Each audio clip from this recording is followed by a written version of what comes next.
Hello, everyone, and welcome to the seventh in our Entrepreneurs Education Collaborative series on the COVID-19 small business recovery. Today's topic is keeping business ethics front of mind during the COVID-19 crisis. My name is Blake Martin, and I'm coming to you from the global headquarters of the Entrepreneurs Education Collaborative, previously known as my guest room. I am a volunteer member of the EEC Entrepreneurs Education Collaborative and a volunteer with the SCORE Mentors of Omaha. The EEC, who's hosting this series, is a collective effort of the following community resource providers: the Better Business Bureau, Bunker Labs, Catholic Charities, the Greater Omaha Chambers Reach Initiative, the Nebraska Enterprise Fund, the Nebraska Business Development Center, SCORE Mentors of Greater Omaha, and the U.S. Small Business Administration. Whole lot of words, big alphabet soup, but a collective group that's here to help small business owners in the local area. And we all know business owners and operators who take action and evolve with unexpected changes are the ones who survive and thrive during and after downturns like this one. So we really commend you for taking action by educating yourselves and exploring new ways to do business, including attending this, whether you're attending live today or listening to this after the fact. And we want you to know that the EEC is here to help, at no cost, the small business owners and operators that are determined to remain the backbone of our local economy. So a few quick housekeeping items before we get started. If you need to do something personal while you're on Zoom, please do not hit hide video. Instead, click stop video, and then you can continue to listen to us while we can't see you. Also, if you're watching this either on Facebook Live or on Zoom, be aware that all participants will be muted throughout the session, and we'll be checking questions real time via both the chat function in Zoom and the comments submitted on the Facebook page. So please submit any questions you have during and after the presentation, and we'll try to answer all of your questions during the conversation today. Today's session will be recorded and posted to our EEC page on Facebook. That's Entrepreneurs Education Collaborative on Facebook, as well as to the Greater Omaha Chambers Reach Initiative page on Facebook. So I get the pleasure of introducing a board member of the Business Ethic Alliance and of the SCORE Mentors of Omaha, Jerry Phelan, who will be introducing our presenters for the ethics session. Jerry, would you mind by starting with just a couple of minute overview of SCORE Mentors of Omaha and what they're currently doing to help local small business owners through this crisis? Certainly, Blake. Thank you. And as you mentioned, I'm privileged to be part of two of the EEC organizations that are existing to help businesses in the Greater Omaha area. So a little bit about SCORE. It is a partner organization to the SBA, and our mission is really to give free business advice, mentoring, and workshops on business topics to the small business community. It's not that we won't serve larger businesses, but they tend not to be our clients because they have people. We want to provide that kind of resource for small business. So in Greater Omaha, we have 75 volunteers from the business community who have stepped forward, and they've all been screened and gone through a process to become certified as a mentor. So we have people who are qualified to help in a wide variety of disciplines. A lot of our clients are emerging entrepreneurs who want help validating their ideas and getting started on a business plan. And as you might imagine, there's not a lot of activity on that front right now.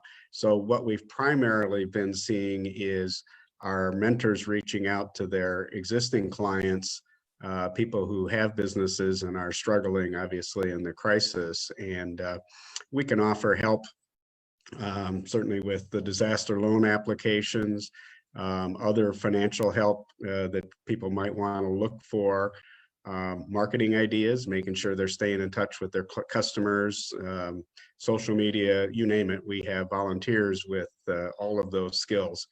So our mentors have volunteered their time because somebody helped them in the past and they want to give back. And because of that, there's absolutely no cost for our services. So if you know somebody or you would like to get some coaching, just go to omaha.score.org or just Google SCORE Omaha, click on Find a Mentor, and we'll be right with you. So with that, I'd like to introduce our featured guest for today. You may not often think about it, but we all face ethical decisions in the course of our normal daily business. The current crisis has brought on certainly new challenges that we have to face. And to that end, we're very fortunate today to have Dr. Bev Crocker, the Executive Director of the Alliance, and Eve McLean, the Alliance Education Director, on hand to lead us in a discussion about keeping ethics in front of mind. So welcome, Bev and Eve. Thank you. Thank you so much for the welcome. All right, let me tilt this here. Hi, Bev. Thank you, Jerry. Eve, could I make some comments to begin with? And then That would be great. Yeah. So Jerry, thank you very much for your participation and your leadership at the Business Ethics Alliance. Blake is a trustee for the Business Ethics Alliance, and the Alliance is really comprised of a lot of leaders in Omaha who care about making a bunch of money, but doing it with integrity and honor and fair deals. So it's been quite a ride and a great ride doing the work that we're doing in Omaha. I would just like to start by saying my love is small business. I've never worked, in a big corporation. Eve has, and so she has some experience in that regard. But I really love small and medium-sized business. There is absolutely no doubt that the economic power in the United States and across the world, and when I travel across the world, I find this to be the case. It's the small businesses that are making the economy go. So this is exactly where my heart is.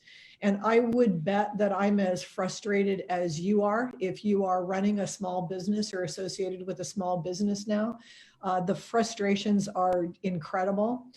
When it comes to getting loans from the government for the work that we do and the lag time that it's taking in order to get the resources that we should have. It's very frustrating working through the processes in order to make that happen. I think about accounts receivables. I not only run the Business Ethics Alliance, but my partner runs a micro business called Plant Pros. And so when I think about accounts receivables and I think about how it's a case that now, we have companies that aren't paying us because they don't have the money. And so we're the ones that are left at the end of the line, right? Waiting for the money in order to pay for our employees it's burning. It's just burning. That's how I'm feeling right now, and frustrated. And I can imagine that it's the same for all of you. So what do we do with that frustration? What do we do with that burn? What I do is I think back to what my mentors have taught me about this being an opportunity for leadership in a way we have never had this kind of opportunity before. And so we really need to accept that and move forward. And we accept it from the financial side as well as the value side. I'm a Stoic, I'm a philosopher by trade, and I'm a Stoic by nature. And so the Stoics teach us that we need to learn the things that we can control and the things that we can't control.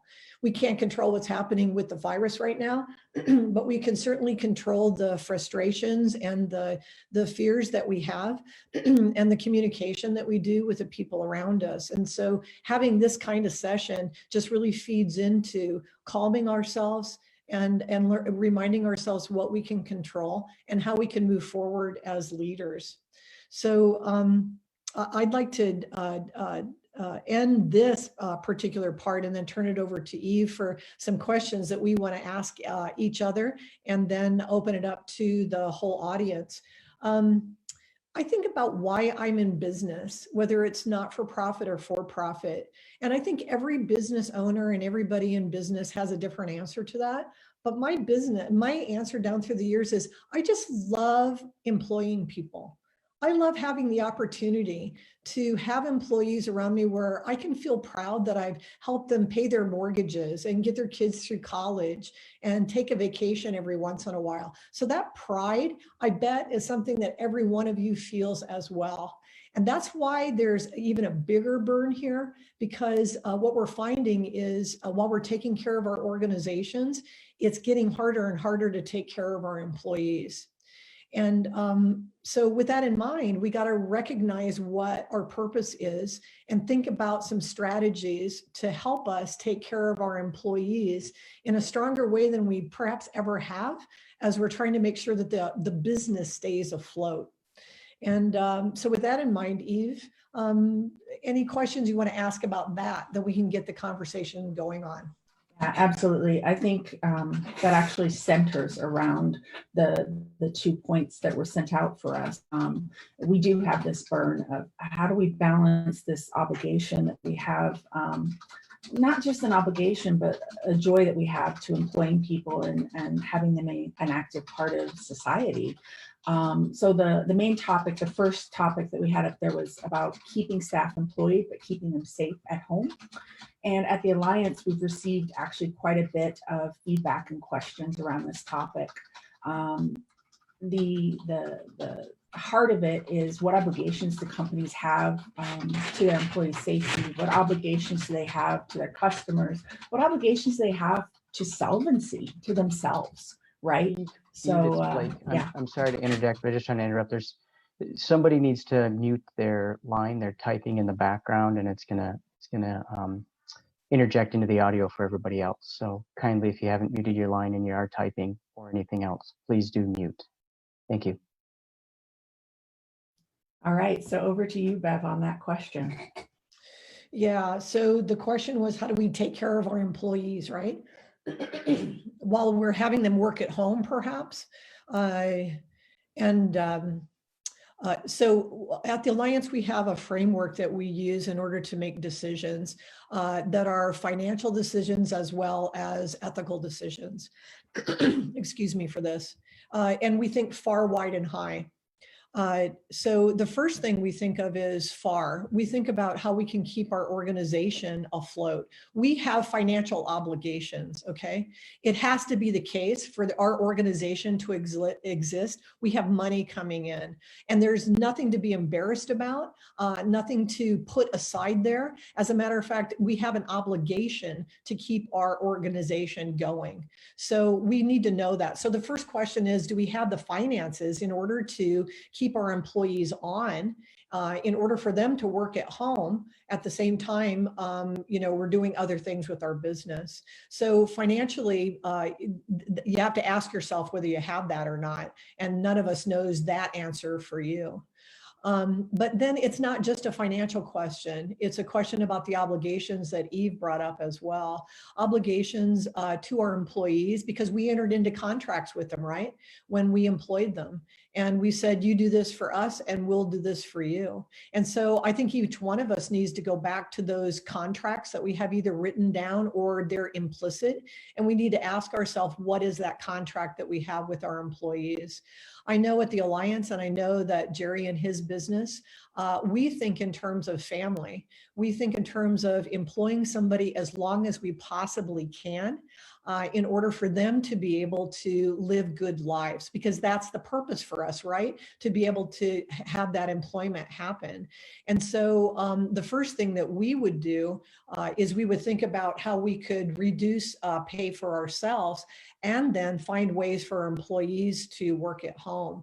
And so that obligation kicks in at the same time we're thinking about the financials.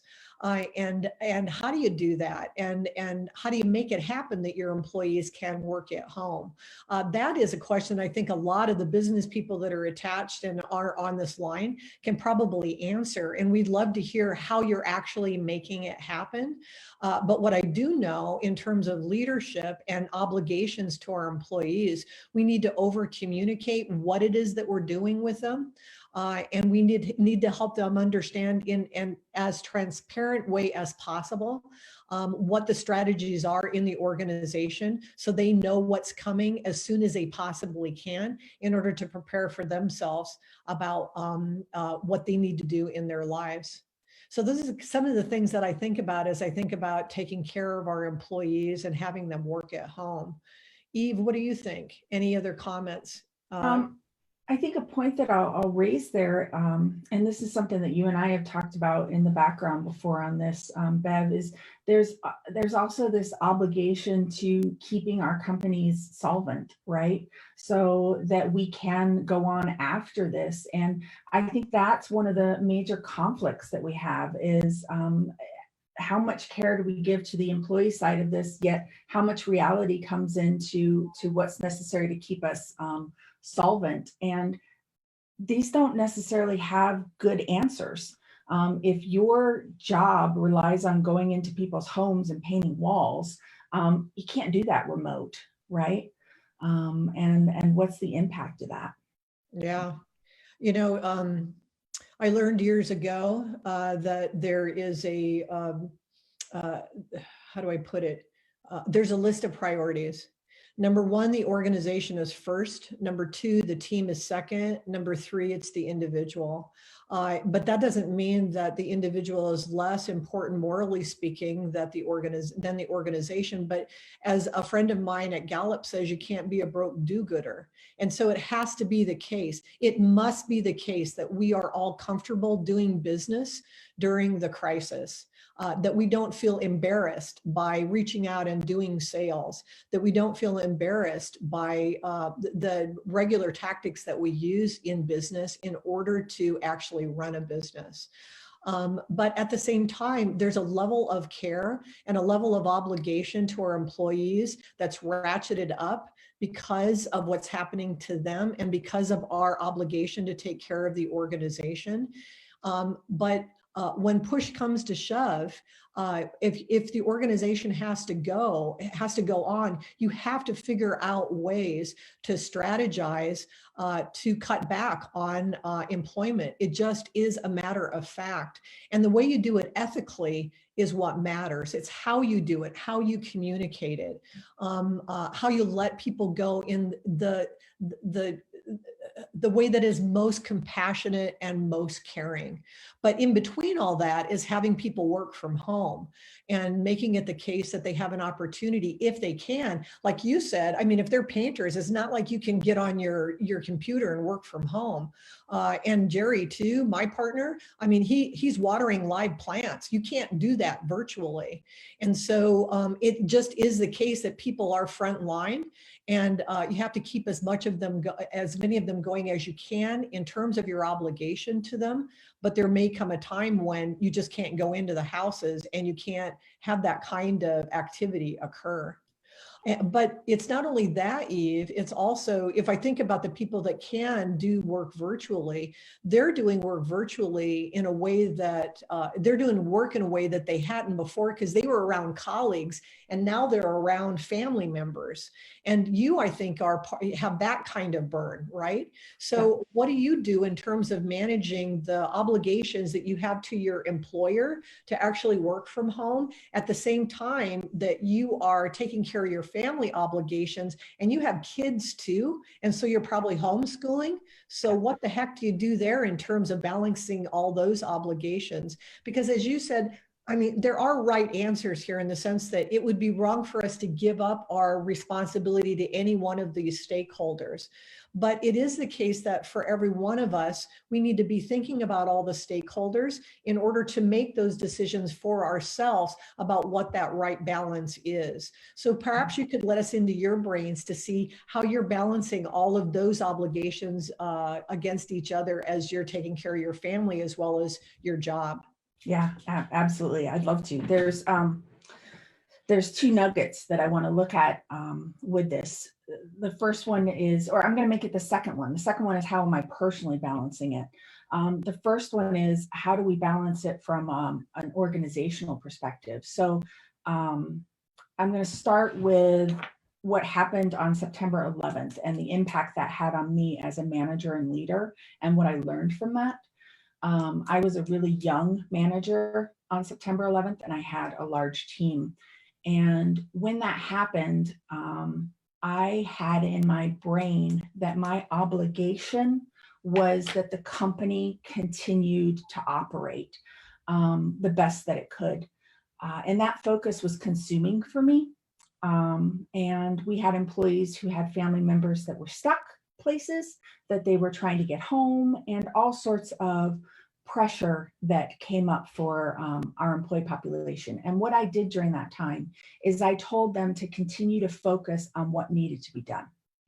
I am to this day ashamed of the way I handled that, embarrassed, and I wished that I had had more perspective. So through my career, I then rose up through human resources, and I became in a position where it was my job to balance the human side of business and the business of business when advising my leadership teams.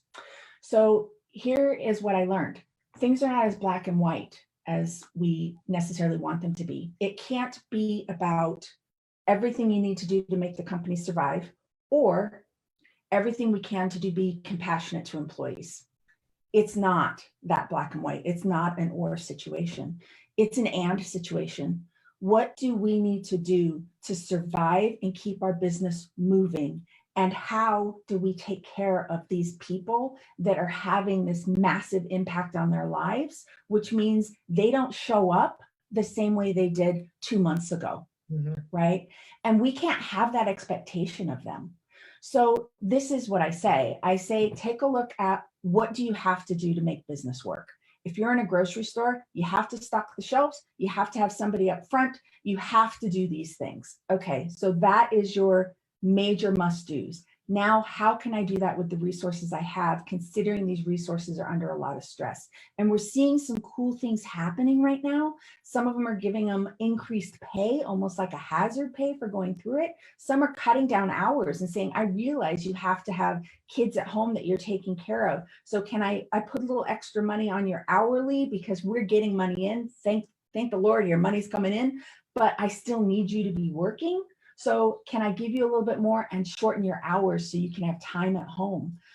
Can we share jobs? Can we have 2 people doing the same job so that they have reduced hours? Or are you in a different situation? Not a grocery store, not a frontline nursing doctor situation, trucking situation, garbage situation. Are you in a different type of job where we can say, okay, 2 months ago, these were the 10 things we had to get done in a week. But now, given the crisis, I think what we really need to do to keep our business going is these 3 or 4 things. So I can pull back the expectations on my employees and maybe renegotiate with them so that they can try to balance all of the craziness that's happening at the same time. So obviously that's not a cut and dry equation, but those are kind of 2 ideas. But the moral of the story is that we do have to take care of business and we do have to take care of employees. It's not an or situation, and we shouldn't feel obligated to have to give up our businesses to care for the humans, because then we don't have any way to pay them and keep going, right? So we have to balance that. Are you messaging that to your family? Because there you are at home, with your kids around, wanting to play games, not necessarily wanting to go to school. How do you message to your family what it is that you're balancing as a business leader? Yeah, so it's actually, I have to be super transparent with them. So I've had to change the way I parent a little bit, which seems a little odd. My kids are older. So I have set expectations with them. I've said things like, there's a lot that you have to do at school. There's 2 ways that we can do this. I can sit side by side with you and we can go through what needs to be done, or you can try to make up some plans and some ideas, and I can help weigh in on those ideas. So what's happening is I have to be present for my kids. It's a must, but I need to figure out what being present for them looks like. What do they need? And that takes a little bit of time away from work, right? Those conversations have to take place at 1 o'clock in the afternoon because they are teenagers. Mm-hmm. So I can't have that conversation at 6:30 in the morning, make sure they're set for the day and going. It just doesn't fit into this world. And it's really a mental struggle because I can't compartmentalize, this is work, this is home. Right now, it's kind of falling on each other. And that has to be okay. So I have to set for myself, what do I have to focus on this week? And it used to be a list that was maybe 10 things long. And now I've pared it down to a list of 5 things long for work. What is critical that gets accomplished this week?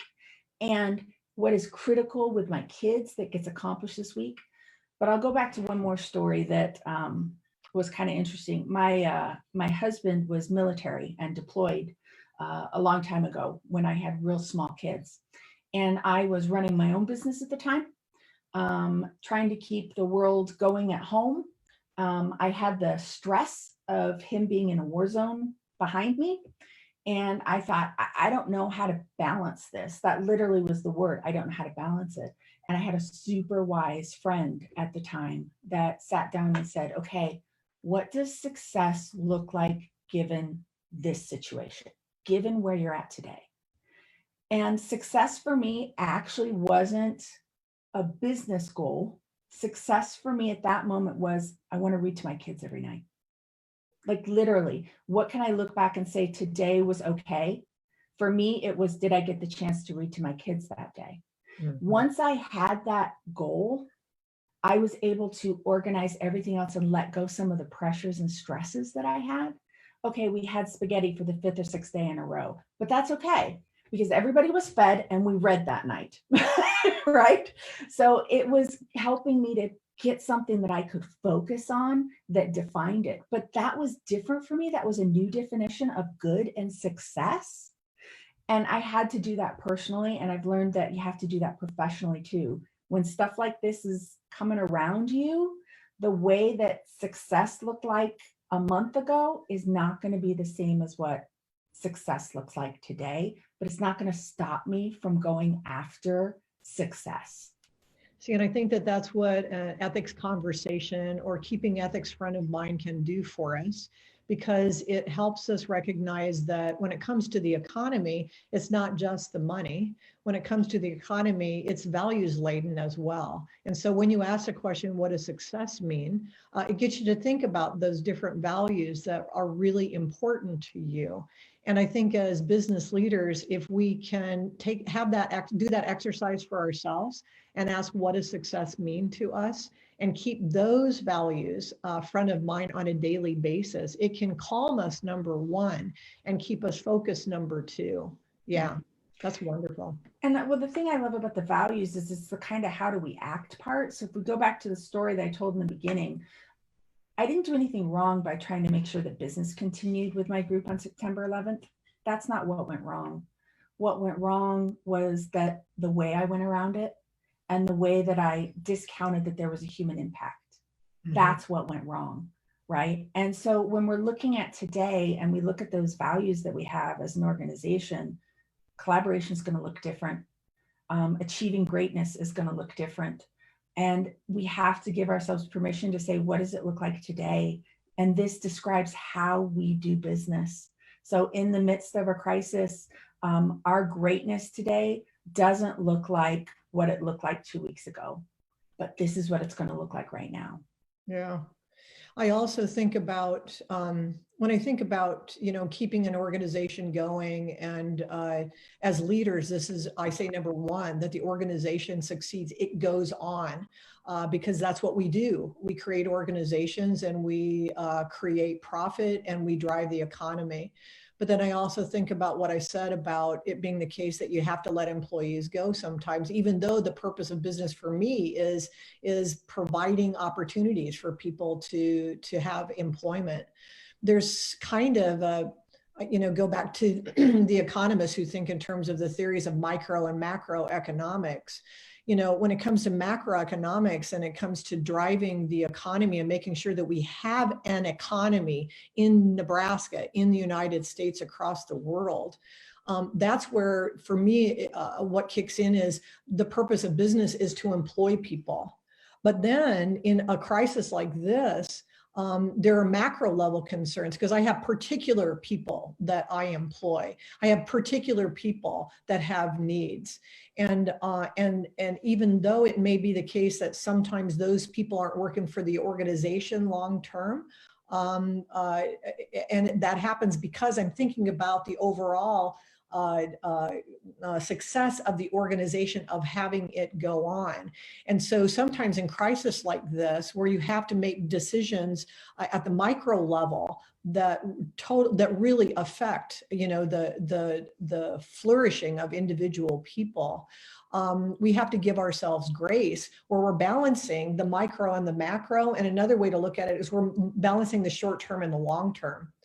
Because short term, we're doing things that we have to do for the long term, for the organization to survive, to be able to employ people in the future. And it's just really tough living with that and dealing with those dilemmas, those ethical dilemmas, because we're human beings, and it hurts when we have these micro level issues occur where we're dealing with individual people who are given up for the sake of long-term success of an organization.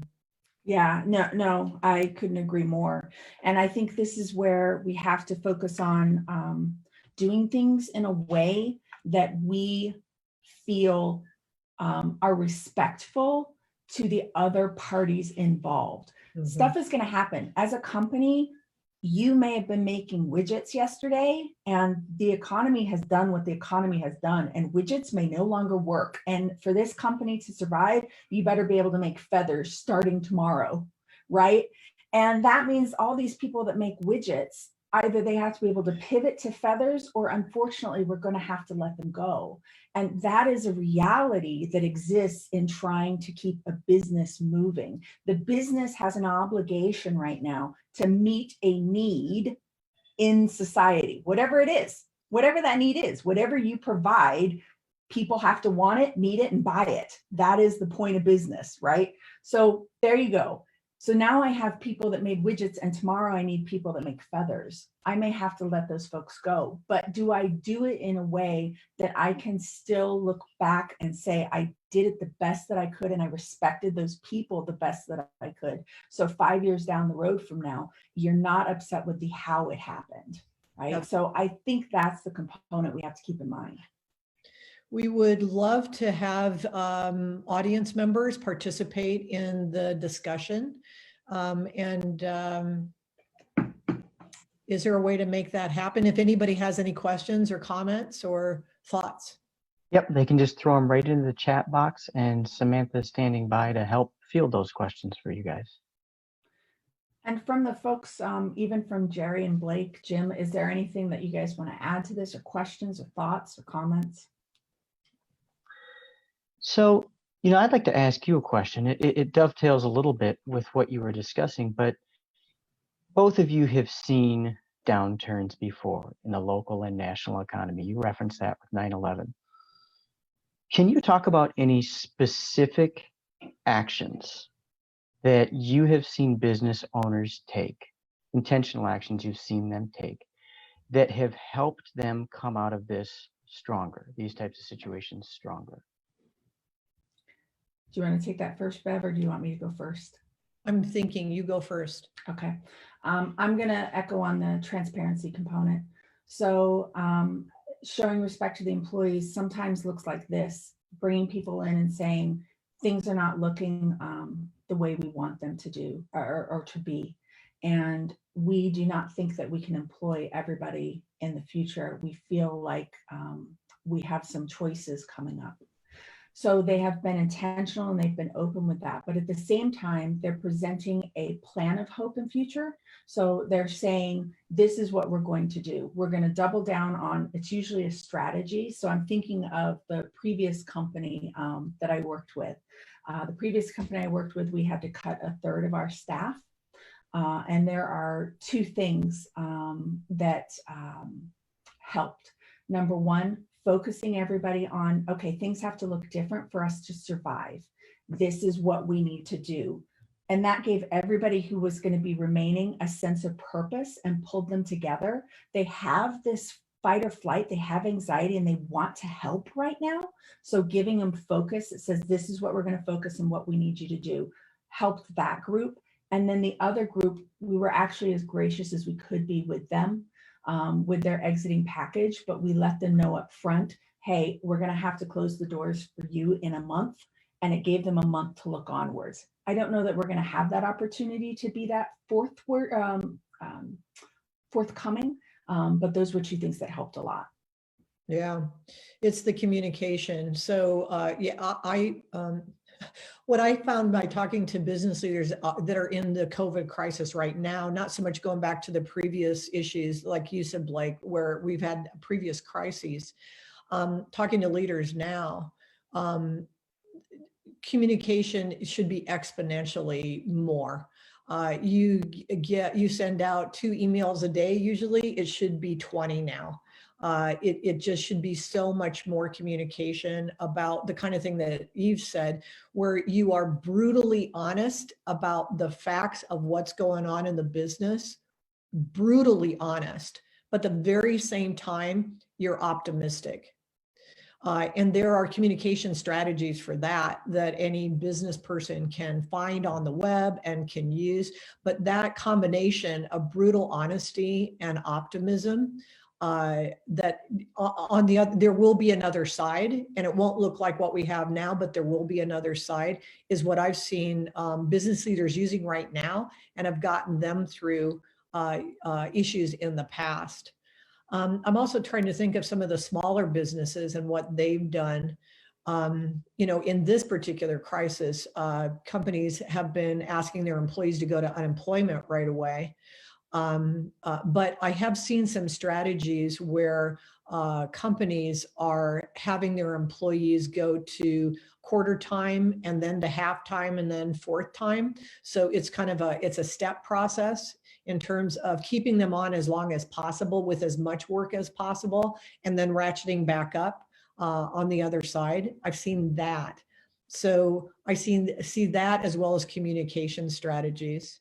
And actually, I want to shift over to Jim. Jim, who is also a trustee for the Business Ethics Alliance. Have you seen, because you work with a lot of businesses, what have you seen people do in this kind of situation?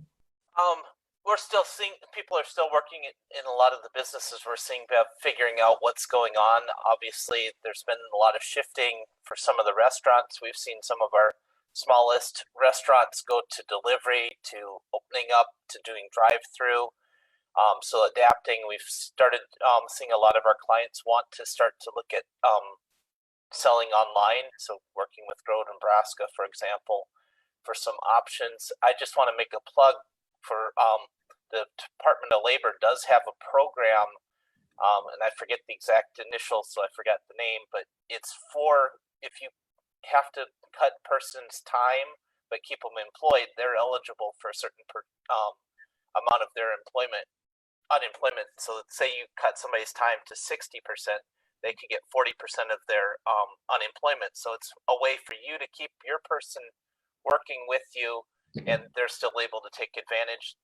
Once the PPP, which we were talking about before, comes back open, and people expect that to be voted on as soon as Tuesday or Wednesday, that's another way you can use that. You have to use that money, 75% of that money for salaries, but then, and benefits, but that's forgivable if you do so. So those are two ways to keep people employed and working for you. And I did really appreciate the comments both of you made. One about making sure things are successful for the long term, and we're really starting to look at how do we get ready for the resumption, and how are we. This is a perfect time for people to think about, okay, it's not a good time right now, but how do I get ready for 6 months or 12 months from now, or 6 weeks or 12 weeks from now, when things do start to open up. So it's a chance to get ready. We almost need to think, how do we start up versus how do we plan to go? So see, and to play off that, Jim, which I think is perfect to help us understand where ethics comes into this. It's not like ethics or values are laid over the top, and then in particular times you bring those out in order to make decisions. What's happening is, let's use some of your examples about restaurants, et cetera. They're doing stuff in order to stay open because they need the money. I mean, because you got to be profitable, but it's in the how that you do it. And it's that the businesses owners are probably thinking this is what would make them ethical business leaders. As they're thinking about, we got to make the profit, they're also thinking, how do we show respect to our employees through all of that? How do we show compassion to them? How do we make it the case that our clients feel like we're loyal to them? Those are all ethical words. And those are things that are just, when you're an ethical company, an ethical leader, it's just part of your DNA. And it just comes out at the same time you're talking about how to make your organization keep going with regards to the profitability. So I just wanted to point out that what you're saying, I mean, you're just a good example of an ethical business leader who just has all of that as they're talking about what to do and what success means. Yeah, thanks, Bev. And this is a time too, I just want to highlight one more thing that comes to mind. It's going to take the whole community to get through this. So we've had some cases where landlords are bothering or harping on tenants for things. And if one of us starts to get involved, it's going to negatively ripple and hurt everybody else. So I know it's tough for all of us. It's really important that we understand, though, we're only going to make it through stronger if we all work together, which I think is one of the blessings of living in Nebraska, proves most of the time. Indeed. Winsley, I'd like to just talk about, just really briefly, one example I came across this week of a business that is, I think, truly representing ethical behavior. And it was Rocco's Pizza. The guy, he also owns the Stadium Club and JD Tucker's and some other things. But with he has a lot of tipped employees, and so their actual wages are like $6 an hour. And they are making significantly more at home with the government throwing in that extra $600. They're making significantly more than they typically would on unemployment. And he decided to not take the PPP loan because he would then have to bring them back. And if they said, no, I want to stay at home because I'm making more, they then lose everything. And so he chose to defer taking the PPP, which could have helped him a little bit with his rent, just to make sure he is taking good care of his employees. So I just wanted to pass that along. See, and you say that he's an ethical leader, and I would say, and look at this, he's trying to balance all the different, we call them stakeholders, right? Employees, the community, because I mean, we're taxpayers are paying for, you know, the money that companies and individuals are getting, as well as his clients, et cetera. And that's what makes you ethical, that you're balancing all of those and not just thinking about one, but you're thinking about all. That's a great example. So if anybody's hungry for pizza. And I just wanted to say, based upon what I heard Wesley and Jim and Beverly say, this is the right conversation to be having. What you're noticing is there's no actual set agenda that says if you do these 3 things, or if you do something just this way, you'll be considered ethical. It is this, how do I balance the stakeholders that are involved here? And how do I come out of this in a way that represents the way I want to do business, so that I can be known for this in the long run? This is what I considered, and this is what I held true to. So there's not a silver bullet answer that says, if you do it just like this company, you'll be considered ethical. It's being able to think through this and think through the consequences that are going to come about by our actions. Gosh, I wish there were a silver bullet, though. Don't all of you? Oh my gosh, where's that silver bullet? Where's that book that gives us the 3 steps? Right. They'll all be out a year from now by now. So, Bethany, just a observation, I guess, not as much a question, but as we come out of this, which I'm optimistic will be sooner rather than later, we're going to have some interesting considerations, I think, for employers. An example being, you've always had all your people in the office and felt that collaboration was important. And guess what? They've now demonstrated they can work from home. or your employees have, because of family, small children, et cetera, rearranged their lives for 2 months, and now you're demanding they come back. And I think it's going to cause people should be maybe preparing themselves for what's that inevitable questions that are going to come up when I try to get back to business the way it was. Restaurants have people doing all kinds of interesting things. You talked about adapting your employees, and you go to a restaurant now and it's the servers who are standing outside in the cold checking names. They may be thinking differently about their compensation, about their job. And of course, the other side of that, the organizations ought to be thinking about, well, what did we learn here that we should keep that was good? So there's, I think, going to be even more questions coming up when we get to the backside of this. Boy, I think you're right, Jerry. So many thoughts go through my mind as you say that. One is, it's crystal ball time, right? None of us have any idea what the other side is going to be like. We just don't know. It's a crystal ball. But what we do know is one of the values that are going to be really helpful here is the value of flexibility. And, I'm such a crazy nut that anytime I talk about a value, it usually turns into an ethical or moral value for me, because for me, ethics and morality is about living a good life. And so any value that allows you to live a good life has to do with ethics. So there you go. So flexibility is going to be incredibly important for the employee who's coming back to work, as well as for the employer who's trying to figure out now who might stay at home and who might come into the office in order to work. So I think if we have that expectation that we have to be flexible, that'll help us as leaders, as well as people who are followers, in order for us to be able to figure out what's going to happen economically on the other side. Eve, I bet you have some things to add to this as well. Bev's like, Eve always has something to add to this. So thank you, Bev. Yeah, I'm thinking about what Jerry and Jim said, and now is the time to plan for the reopen.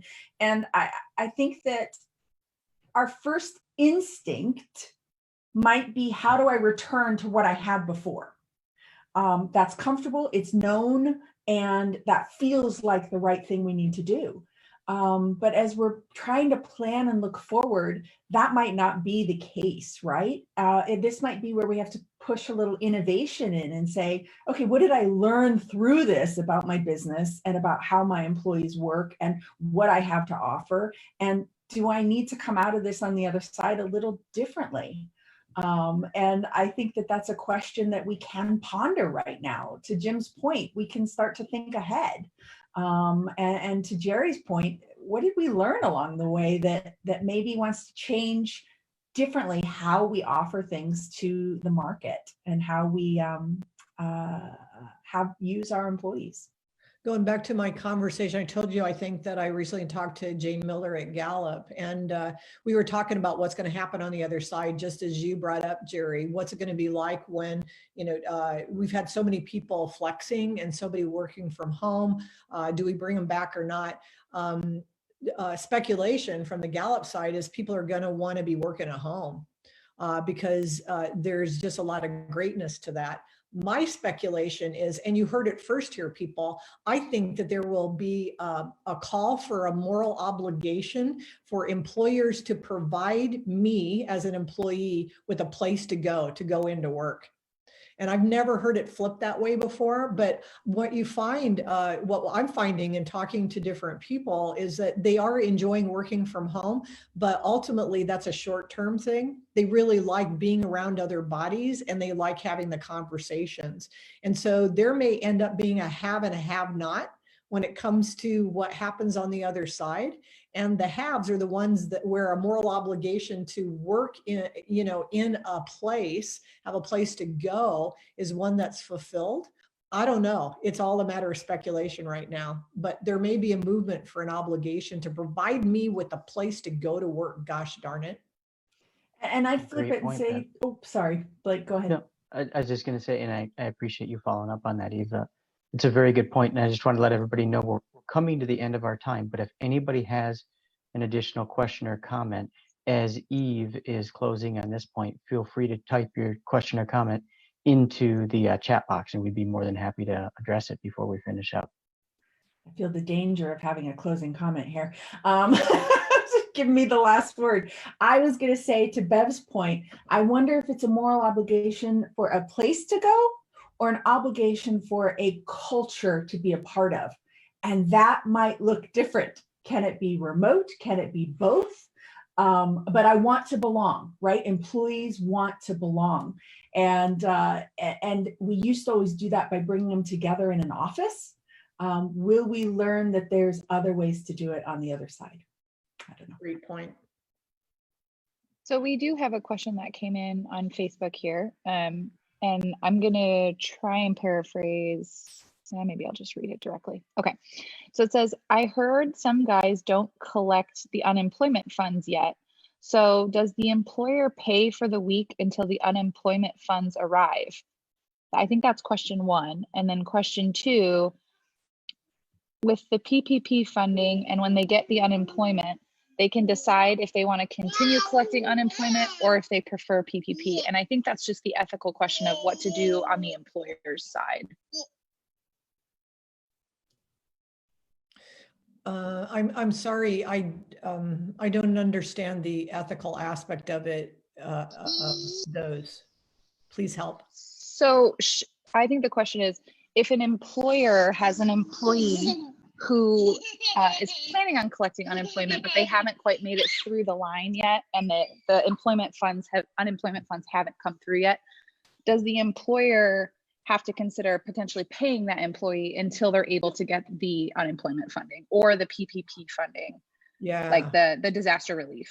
With Deb, or Bev, I'll start with the PPP and EIDL. If the PPP, you have to demonstrate that at least 75% of your money used in 8-week period went to cover payroll. So if you're cutting somebody, but you showed that they earn $4,000 a month, let's just say you cut them, and then you try to say, oh, give me the money and forgive the loan, they have to be working to be able to be eligible for that. So I've questioned before, theoretically you could use different programs at the same time, but when you get into the logistics, they're going to be extremely specific and careful, I believe, on making sure that folks actually use the money for payroll and for the specific reasons it's used. So I'd say be extremely careful. I would use, personally, I'd like to see people use the PPP. That's 8 weeks of work. And then if you still need to go to unemployment, it's still there. But the benefit of using the PPP is we keep our folks engaged. If things open up sooner, we got them already. They're already working for us. We haven't lost our employees, and we don't need to go through the rehiring. Whereas if we use unemployment, we may lose employees and they may end up somewhere else. So Jim, this is really good. What you do, and very briefly, is to kind of distinguish between the law and ethics. So minimally with regards to the law and PPP, you want to have them employed because you don't want to let them go or not pay for that week, let's say, because then the PPP program will not be working for you. And it may come back and bite you if indeed you let somebody go and try to, get money from the government to pay for them, right? And they're not employed. So there's that. So basically, that's why I asked, where's the ethics in it? Because it could be perceived as a legal issue. You want to make sure that you're doing it right with regards to the regulations, et cetera. Ethically speaking, though, if there is, when all is said and done, if those kind of considerations are not the issue, you could see how you could ask for that week. What's your moral obligation to keep them on and to pay for that, to make sure that they have the bridge to be able to get from one place to another. And I go back once again to the contract that you have with your employees with regards to what you say you will do for them. And the second thing is, when you're thinking far, wide, and high, you also want to think aspirationally. And when you want to ask yourself, what kind of employer do I want to be? What kind of reputation would I like to have? If this was in the front page of the Omaha World Herald, what would I like to have written down about how I handled this situation? And I would bet that if you have the money to do it to a T, every one of us would say, of course, you create that bridge in order to make it the case that the employee gets what they need, because that's a kind of business person I want to be. That's a kind of organization I want to run. And then I would tag on to that to say, from an employee's perspective who's trying to walk through this, they may see this as black and white. If I'm going to consider you ethical, you have to pay me to bridge me over that time period. And at this moment, some of us from an employee perspective, we might have to be empathetic to the fact that we might not have all the information. That employer actually might not physically have the money to pay us to bridge us over. So we need to be careful when we're making those judgments. And it's okay to even ask those questions. We're telling companies to be transparent, but keep in mind that even if it does show up in the Omaha World Herald, it's probably not as black and white as we're making it out to be. By reputation and by being good moral companies, you bet we want to pay that. We want to bridge that over. That is the right thing to do, comma, if we can.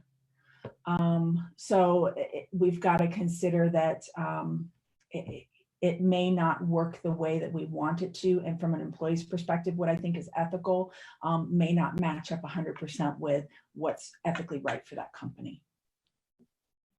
Thank you, ladies. Appreciate that. Samantha, any other questions that you see? Yeah, it looks like there was a follow-on to that one. So the person who asked the original question clarified by saying the employee said they couldn't wait for the PPP to arrive. The employer had said, oh, we're waiting on PPP. The employee said, I don't know if I can wait that long. They applied for unemployment. 2 weeks later, the employer got their funding, but the employee who claimed unemployment had yet to collect that money. The employer is going to cover the rest of the payroll, but I'm sorry, it appears that this one is not making a ton of sense.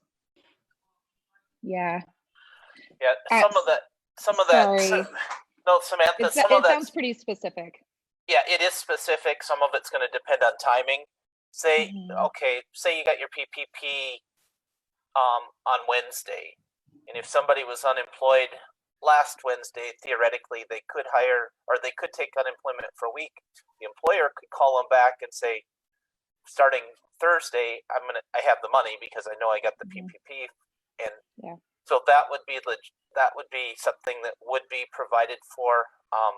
It's just something you need to be real careful, because once you take the PPP money, you've got 8 weeks that the clock starts ticking, and I do think, I could be wrong, but I do think that the federal government and the SBA is going to watch those 8 weeks very closely. Yeah, as well they should. And I'm going to put my HR hat on here and tell you, stuff is moving so fast right now with the new rules, the new help that's coming out into the market, that there are way more questions right now than concrete answers, because there hasn't been time. There hasn't been a year leading up to this that people have thought through the different scenarios. So everybody right now is making their best educated guesses. That's why we're attending a lot of these sessions together, is we're trying to learn from each other how to interpret what's out there.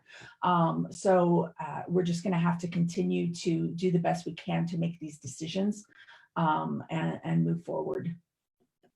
And sorry, I know that we're over time here, but this one came in as well. And this is the issue of, if you get your PPP money and you want to bring your employees back, what's the right balance in either telling them to come back or forcing them to come back when you have employees who might be scared to come back to work?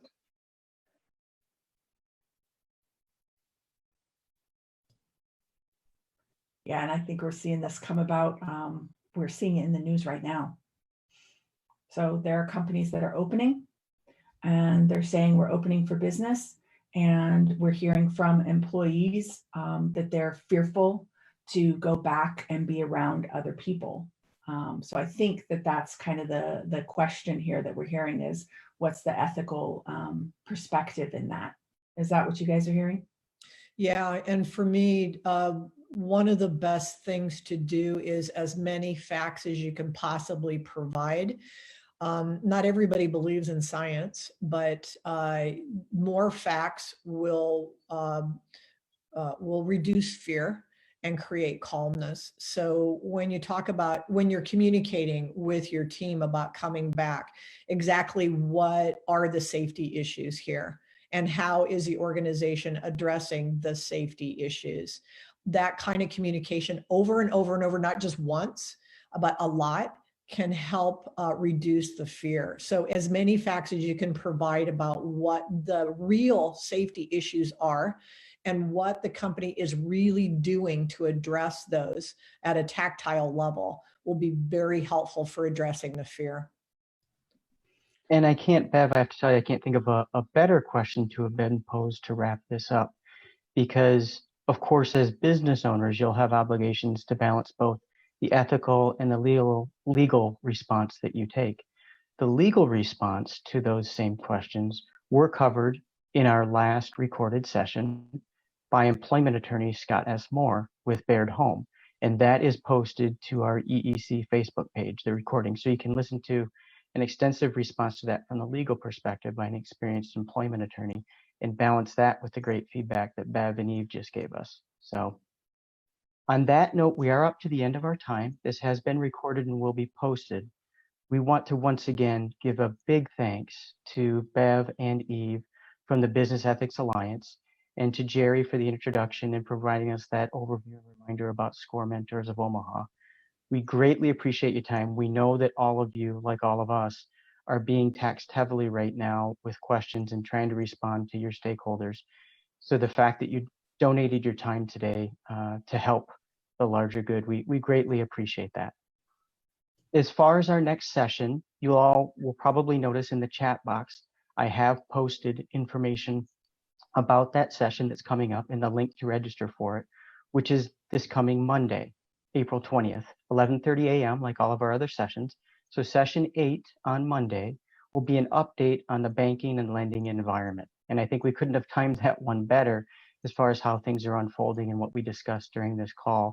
There are some programs and funding that are wrapping up, and there's questions about whether new programs and funding will continue or replace that, and what that means as far as the practical impact in the local marketplace for business owners and operators. Well, fortunately, we're going to have Doug Sutko, who's the head of community banking at First National, and he's going to be talking about those real life scenarios and what to expect and how to plan for what's coming next and what is not coming next when it comes to the banking and lending environment.